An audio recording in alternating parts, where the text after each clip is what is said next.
Hey guys, अगर आपने इस वीडियो पे क्लिक किया है then you surely want to learn how to sell on e commerce. And इस वीडियो में कैसे आप अपने ई कॉमर्स स्टोर को स्टेप बाय स्टेप खोल सकते हो और कैसे हमें वर्किंग करनी है वो सब आपको बताया जाएगा। So hey guys, my name is Nikhil Partha and I basically handle over 200 account and I worked in an Amazon SPN for almost 2.5 years, handled a Shark Tank client, had an own anime merch and various other things. So yeah, you can trust me. So let's start the video ताकि आप अपना e commerce business जल्द से जल्द चालू कर सकें। तो ऑनलाइन सेल करने के लिए सबसे पहले चाहिए आपको एक प्रोडक्ट, बिकॉज इसके बेसिस पे ही आपका पूरा ई कॉमर्स स्टोर स्टैब्लिश होगा। तो प्रोडक्ट रिसर्च सच में एक बहुत ही इंपॉर्टेंट फैक्टर है। इसमें हमें प्रोडक्ट पे टैक्स कितना लग रहा है ये ध्यान रखना पड़ेगा, कमीशन जो प्लेटफॉर्म्स ले रहे हैं उनकी फीस और परसेंटेज कितना है वो भी ध्यान रखना पड़ेगा, साइज और डायमेंशन प्रोडक्ट का कितना लग रहा है वो भी हमें देखना पड़ेगा, एंड जो प्रोडक्ट है वो वैल्यूएबल है या नहीं, जो प्रोडक्ट है उस पर ट्रैफिक आ रहा है या नहीं, इन सब चीजों को हमें दिमाग में रखना पड़ेगा। तो आपको प्रोडक्ट रिसर्च में हेल्प हो सके और प्रोडक्ट पे टैक्स और कमीशन जो है प्लेटफॉर्म पे कितना कितना चार्ज हो रहा है ये सब आपको पता चल सके,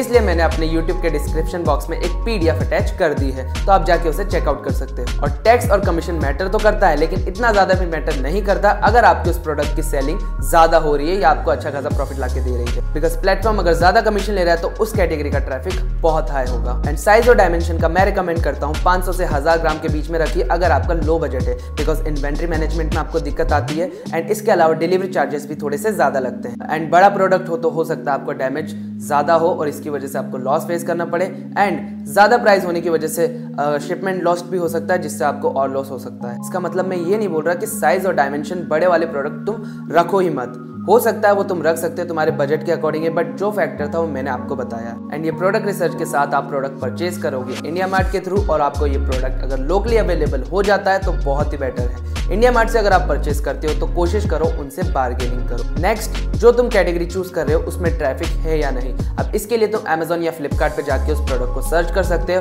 एंड रेटिंग के अकॉर्डिंग उनके ट्रेंड को डिसाइड कर सकते हो। फॉर एग्जाम्पल, किसी प्रोडक्ट की रेटिंग 1000 से ज्यादा है तो यानी उसकी डिमांड बहुत ज्यादा है, लेकिन उसी के साथ साथ कॉम्पिटिशन भी ज्यादा हो जाता है। एंड कुछ प्रोडक्ट्स जो 500 रेटिंग्स के अराउंड स्टैंड करती है तो वहाँ पे कॉम्पिटिशन और ट्रेंड दोनों मीडियम पेस पे हो गया। एंड जिन प्रोडक्ट की रेटिंग बिलो 100 है तो वहाँ पे ट्रेंड कम है लेकिन कॉम्पिटिशन भी कम है, तो आप वहाँ पे हाथ मार सकते हो, बिकॉज कॉम्पिटिशन कम है और उस कैटेगरी में आप थोड़ा सा दिमाग लगा लो तो क्या पता उस कैटेगरी में आप बूम लेके आ जाओ। अब अच्छी तरह प्रोडक्ट रिसर्च करने के बाद, प्रोडक्ट को डिसाइड करने के बाद आप बनाओगे अपना GST अकाउंट। एंड GST के लिए आपको डॉक्यूमेंट्स की नीड होगी, pan card, Aadhaar card, place of business यानी ओनरशिप पेपर या फिर कमर्शियल रेंटल एग्रीमेंट। इसके अलावा चाहिए होगा आपको ईमेल ID और अपना एक personal phone number. And one more important thing जो आपको अपने CA को देना पड़ेगा GST नंबर बनवाने के लिए, वो है आपका प्रोडक्ट का HSN कोड, जो कि आपको अपने सप्लायर से मिल जाएगा जिससे भी आप अपने गुड्स परचेज करने वाले हो, या फिर आप गूगल पे टाइप करोगे तो भी आपको उसका आंसर मिल जाएगा। GST नंबर आपका 7 से 8 दिन में बन जाएगा, लेकिन बहुत ही रेयर केस में इन्हें 1 महीना भी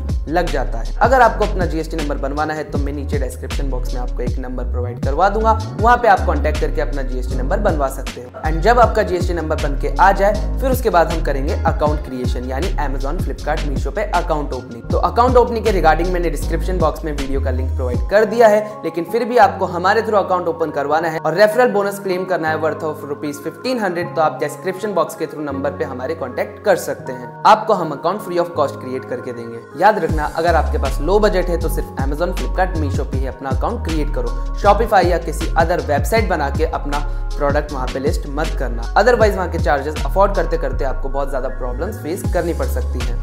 बट आपके पास अगर इनफ बजट है तो आप अपनी शॉपिफाई या फिर अदर पर्सनल वेबसाइट भी बना सकते हो। तो याद रखना, Amazon, Flipkart, मीशो जैसे प्लेटफॉर्म पे कोई भी मंथली चार्जेस नहीं apart from the commission and shipping charges. Account create करने के बाद आपको सभी पर्टिकुलर प्लेटफॉर्म्स पे लिस्टिंग करनी पड़ेगी। लिस्टिंग करने के बाद हमें करना पड़ेगा उन सभी लिस्टिंग का प्रमोशन। अब सारे प्लेटफॉर्म्स में प्रमोशन करने का तरीका अलग होता है। Amazon में आप कूपन्स के थ्रू प्रमोशन करते हो, Flipkart में आप ऑफर्स के थ्रू प्रमोशन करते हो, इसके अलावा मीशो में आप सेल इवेंट के थ्रू प्रमोशन करते हो। अब Amazon पे आप 1 स्टेप फॉरवर्ड जा सकते हो। अगर आपके पास अपनी ब्रांड का ट्रेडमार्क है तो ट्रेडमार्क के थ्रू आप अपनी ब्रांड रजिस्टर करा सकते हो, जिसकी वजह से आपको Amazon का स्टोर फ्रंट एक्टिवेट हो जाएगा, यानी कह सकते हैं कि आपको एक मिनी वेबसाइट बनके मिल जाएगी, जिसकी वजह से आपकी सेल्स ड्रास्टिकली इंप्रूव हो सकती है। एंड इसी के साथ साथ आप ट्रेडमार्क की हेल्प से A+ कंटेंट भी क्रिएट कर सकते हो, जिसके थ्रू आपकी लिस्टिंग को रैंक करने में हेल्प होगी। अब ये सब कुछ करने के बाद हम चलाएंगे अपनी लिस्टिंग्स पे ऐड। अब ऐड के लिए मैं आपको यहाँ पे नहीं समझा सकता, इसके लिए मैं पर्टिकुलर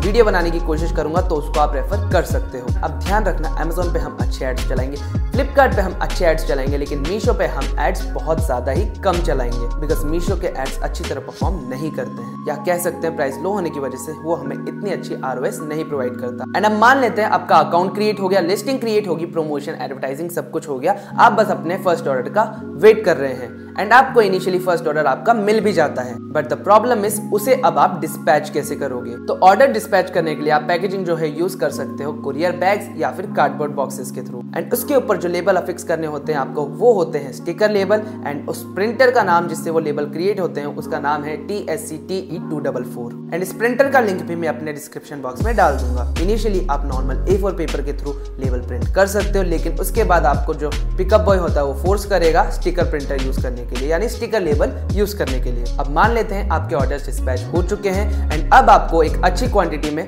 ऑर्डर्स रिसीव भी होना शुरू हो गए हैं, लेकिन जो पे आउट है वो हमें कब रिसीव होगा। तो हमारे पास 3 प्लेटफॉर्म है और तीनों के पे आउट देने का तरीका भी डिफरेंट है। अमेजोन की बात करो तो यहाँ पर 7+7 डेज की साइकिल चलती है, यानी 14 डेज में आपको अपना पे आउट रिसीव होता है। एंड यहाँ पे लेवल्स होते हैं, तो जो बिग लेवल होता है यानी अपर लेवल होता है वहाँ पे 7+3 डेज में ही आपको पे आउट रिसीव हो जाता है, एंड जो बिल्कुल लोअर लेवल होता है वहाँ पे 10+7 डेज मिलता है। इसी तरह से यहाँ पे डिफाइन रहता है। फ्लिपकार्ट की अगर मैं बात करूँ तो हर ऑर्डर की पेमेंट को 7 दिन बाद अप्रूव करता है, यानी फ्लिपकार्ट के अकाउंट में एक्सेप्ट करता है, एंड हर दिन वो इनिशिएट करता है आपके बैंक अकाउंट में। तो यहाँ आपको हर दिन पेमेंट्स रिसीव हो रही है और अमेजोन पे आपको 7 दिन बाद पेमेंट रिसीव होती है। मीशो का पे आउट सिस्टम भी लगभग फ्लिपकार्ट की तरह ही सेम है। यहाँ पे कस्टमर तक जब तक प्रोडक्ट नहीं पहुंचता वो अनस्केड्यूल में शो करता है, एंड कस्टमर के पहुंच जाने के बाद 7 दिन बाद आपके बैंक अकाउंट में वो अमाउंट ट्रांसफर हो जाता है। बट यहाँ पे भी आपके बैंक अकाउंट में सेटलमेंट हर रोज होती है। आप इसे इस तरह से समझिए कि हर 7 दिन में मीशो कस्टमर तक प्रोडक्ट पहुंचाने के बाद वो अमाउंट आपके मीशो अकाउंट में स्टोर कर लेता है एंड उसे वो डेली बेसिस पे